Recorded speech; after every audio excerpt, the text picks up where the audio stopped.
This is the 2-Minute Lawyer, and this is part 2 in our videos on child support guidelines in Arkansas. As I discussed in the first video, the Arkansas Supreme Court has put out Administrative Order Number 10, which is also referred to as the Arkansas Child Support Guidelines, and this essentially sets the rules for establishing child support in Arkansas.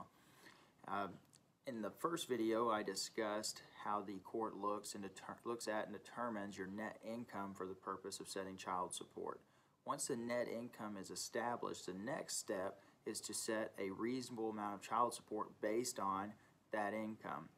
And what the court has done on this is very helpful. They put out these charts that make it pretty clear what your presumptively reasonable amount of child support will be. The first thing you look at is when you get paid. And so if you're paid on a bi-weekly, semi-monthly basis, you're going to look and find the chart that coincides with that.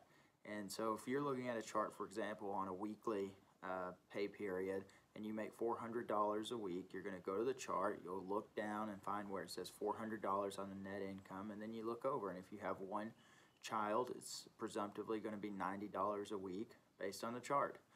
Very simple and easy to use in that regard.